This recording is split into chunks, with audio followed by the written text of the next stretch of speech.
This is a Squiz podcast. We're your shortcut to being informed.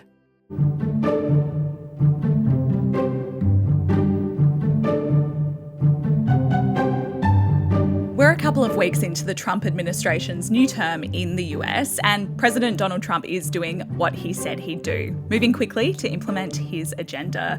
One of his big agenda items is to impose new tariffs on goods imported from America's three largest trading partners, China, Mexico, and Canada. So in this Squiz Shortcut, we'll get you across what a tariff is, why Trump is doing it, and what it could mean for Australia. Squiz Shortcuts is the backstory to the big news stories. I'm Alice Dempster. And I'm Andrew Williams. One of the motivations behind the Squiz is to remove the assumed knowledge that you can run into every day in the news. And I feel like this is one of those stories where to understand the news coverage, you might need a bit of help. I know, at least, Andrew, that is the case for me on this one anyway. Don't think you'd be alone there, Alice. Trump's plan to implement sweeping tariffs on goods imported into America is far from a new plan. He's been talking about it for months. But you and I, like anyone that's probably listening, I kind of think I know what this is about, but we don't really quite have it nailed down. And I'm certainly far from sure in terms of what it could mean for us here in Australia as well. Yeah, so we're all coming along for the ride. Let's start with an obvious one. What is a tariff? What is a tariff? A tariff is a tax levied on foreign goods imported into a country. And prior to the push towards free global markets that sort of took hold in the late 90s, tariffs were widely used as a tool for regulating international trade and also for shielding domestic industries from any foreign competition. Okay, so I've got that now.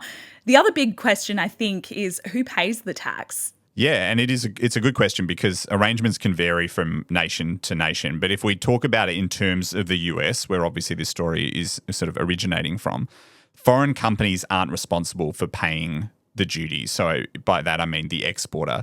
Instead, the US company doing the importing pays the tariffs on the goods to the federal government.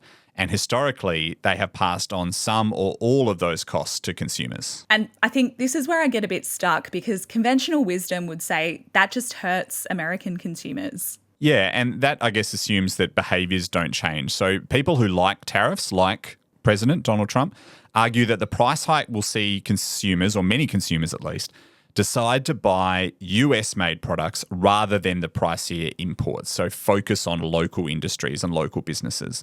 And they reckon that American companies will see an opportunity and start making those goods that have traditionally been imported in the US instead. And Andrew, you say tariffs were used, but they are still used, including by us here in Australia.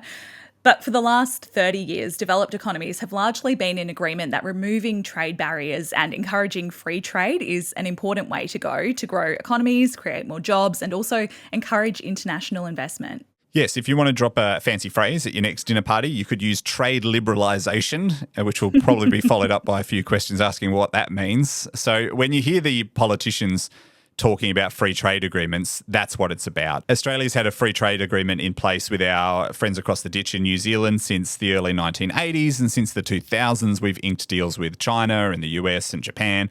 So big economies, and these are deals that can have real benefits for our exporters. Yeah, and India's another one there. The Australia-India Economic Cooperation and Trade Agreement sees over 85% of Australian goods exports by value to India tariff-free. It came into force at the end of 2022. So that's been the prevailing trend for many years until Donald Trump. Until Donald Trump. Let's take a look at what he's doing next. During last year's presidential election campaign, Donald Trump talked about using tariffs to further his America First agenda. He promised to issue universal tariffs hitting all goods imported into the US from overseas. But he very quickly got specific about plans for China, Canada, and Mexico. Yeah, on the weekend, he signed 3 executive orders that placed tariffs of 25% on all goods from Canada and Mexico and a 10% tariff on Canadian oil exports and Chinese goods. There is the possibility of a kicker. If the countries affected retaliate by imposing their own tariffs on American exports, White House officials have indicated that those tariff rates will increase. And that doesn't seem to have discouraged Canada and Mexico from reacting and retaliating. They've said they're preparing retaliatory tariffs of their own. And as for China, they were a bit less specific. They denounced the tariffs and they said that they would challenge them at the World Trade Organization, but they didn't go further than that. And if you're wondering what those percentages apply to, it is as simple as it sounds in this bit. The tax is 25% or 10% of the value of the import. And if you want another dinner party zinger, that's called an ad valorem tariff. That is going to add up quickly because altogether, the US imported 1.2 trillion American bucks worth of goods from Canada, Mexico, and China combined in 2023. Imagine how fun you'd be if you're busting out ad valorem tariff and trade liberalisation at your dinner party. But now you can, if you want to. If you want to, you can. So those three nations, Canada, Mexico and China, are America's three biggest trade partners. And you mentioned earlier that this falls into Trump's America First agenda, but it is more than that.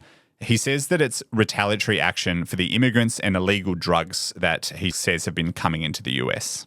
Yeah, that's what he says it's about. And while both Mexico and Canada say that they're willing to work with Trump and his team on those things, there was nothing in place to head it off.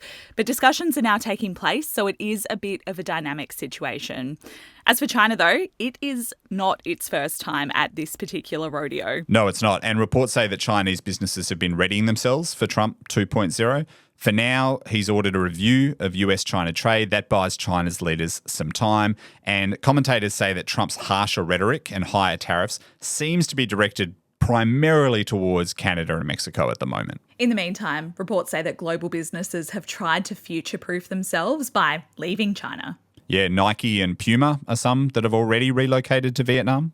Yeah, there are a lot of other details to be clarified, of course, but the executive order says these tariffs will come into effect on the 4th of February. Before we finish up, Andrew, there's one final question, and that's if it means anything for the Australian economy. Well, the Australian economy relies on a strong American and Chinese economy, so anything that threatens that is a problem, and a full-blown US-China trade war would not be good news at all. Yeah, there's never a dull moment for the Aussie economy, is there? No, there is not. And that's your shortcut to Trump's tariffs. Now on to the recommendations. One I wanted to call out this week is the latest episode of the ABC's If You're Listening podcast. It's called Will Trump's Tariffs Make America Expensive Again? As it says on the box, it gets into Trump's new tariffs, but it also gives some extra context by getting into our recent history with tariffs here in Australia. I'll include a link to that in the episode notes. Thank you for listening, and remember to share this episode with your mates who want to hear the backstory to the big news stories. Don't forget, if you have an idea for a future Squiz Shortcut, we welcome them all. Just flick it through to hello@thesquiz.com.au. Until next time.